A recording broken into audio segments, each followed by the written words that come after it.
Hello, I'm McKenna, the Dreadlock Dog Man, and welcome to Dreadlock Dog TV. Today's programme is about comfort zone. We got Farouk yesterday, and we purposely made a little den for him underneath the bench there, so that when he came to our place, he had a little place to hide out for a little while so he could observe us and see what's what in the pack. We put a little blanket under there for him so he feels quite secure. But what has happened is now we have to move on. He has to join our pack. He can't be seen as a dog that's a little shy and a little afraid that stays in the corner all the time. So now is time for him to come out and rejoin our pack. This is a new pack for him. He's had 6 packs before, so I can understand like if he's a bit nervous about us.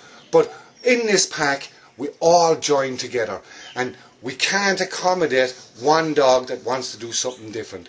So what we're going to do is, come on, good boy, we're going to take the blanket away, and as you can see he's still very nervous. His tail is down flat. What we're going to do is we're going to move the chair away. Bye bye chair, the little den is gone, you don't need it anymore. You're pretty confident around us now. So by taking that chair away, what I've said to Farouk is, you have no need to be afraid in my pack. We have all shown you that we are no threat to you, but that we have an order in this pack, and yes, there is someone who's in control, and that's me. Now, will I pay any more attention to Farouk as he is? No. What I want to show Farouk is what I just done there was perfectly normal, and I do it all the time. And so I'll wander away from Farouk. Little yawn for Piglet. I'm going to sit down here and totally forget Farouk now. And what I really want to teach Farouk in this is, there's no point in hiding under there all the time. If we let you under there and we pretend that you're the one that's afraid and we should give in to your nervous little fear, the dog will never become a member of our pack. As you can see, it's not exactly shivering with fear or anything. It'll settle down in a while and it'll lie down. I'm going to give them a little bone after, and he's going to forget all about that little den. He doesn't need it anymore. He's now in the pack. He's a full member. So, as a full member of the pack, well, we all get treated as though we're one pack and there's no individuals except for us, the leaders, of course. Okay, it's been about 20 minutes since we took the top bed away. We're going to go back over now and relax him by giving him a bone. Giving a bone has a lot of politics in it, okay? So, the first bone always has to go to Piglet, okay? She's my top dog. I pretend to eat the bone to show her that she's not getting it off me by force. I just don't want it anymore. Moving right along. If I don't have a bone for someone right now, I'm not looking at them, am I? So I wander past Farouk. And I wander past Tilly. And here's Paddy. Paddy, up.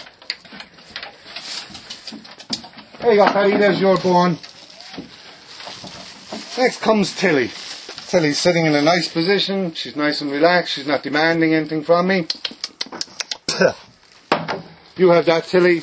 And you notice I don't look at the dogs after I give them the bone. It's just there you go.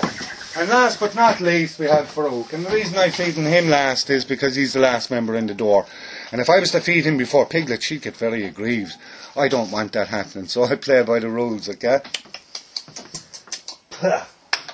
There you go, that's for you. I wander away, right? I don't stand there and I don't look at the dogs while they're eating. Okay, it makes them very nervous. And it makes them think that the food is wanted back. If you notice, the camera person was still looking at the dog, and the dog wouldn't go near the food. This is one of the reasons why we don't touch the food when we give it to them. It's yours, I've given it to you, that's it. But I will only allow a certain amount of time before I pick the bones back up. You're not allowed to have them all the time. Another thing I won't allow, my children and I have made an agreement that they don't come running around this end of the veranda just now. Okay? We're helping this dog as much as we can to settle into its new life with us. So, is it good to take a dog out of its comfort zone? Yes, it is sometimes, because they can learn to use it like the blue blankie syndrome, okay? And they never actually get to move on. So the more we accommodate that blue blankie syndrome, the more they're going to get stayed stuck in that position. I want Farouk to be a confident dog in the end of the day. He's only young. And if I go around ice around him, tippy-toeing, he's never going to grow up. He's never going to be confident, because I'm not seen as confident.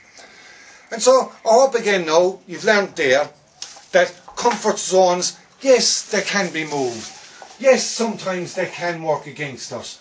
But when used properly, like for the first day for him, to relax him into the pack, to make him feel at home, and then to have the authority the next day, to take it away with confidence, replace it with a bone.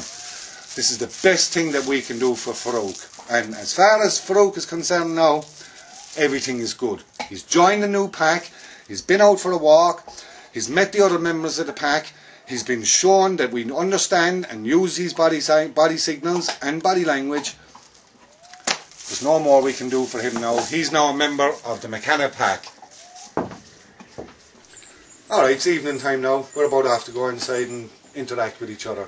We're going to leave these guys alone. Farouk has got a little blanket he can lie on there. He's securely tied with his chain because he will flash, he will run. The last 6 families that had him, bang, he's gone. So I'm making sure he gets used to us and doesn't want to leave us. If I take it all on trust straight away, and he's off the leash, and she's off the leash, until he's off the leash, they're only going to create chaos. And what's going to be his first impression of my pack? The leader hasn't a clue what he's talking about. He can't control his pack. So I think he's settled in pretty well, hey. He's going to stay with me, he's going to learn from me, I'm going to learn from him. We're all going to learn to be good pack members together. Oh, I almost forgot to add, bit of a bedtime story. This fella here was found at 5 months old with his brother in a tree stump in the middle of a state forest. So if you think that him being on a tether and only sleeping on a wooden floor with a blanket is terrible, please, that's not what he's after. He wants to know, is there someone in control? Do we understand the body language? Do we apply it to calm him down? Are we good, strong pack leaders? That's what he wanted. Not a nice doghouse and a fluffy pillow, more the confident leader. That's what they're after. I'm extremely happy with him, I really am. I wish you could feel the electricity that comes off him to me.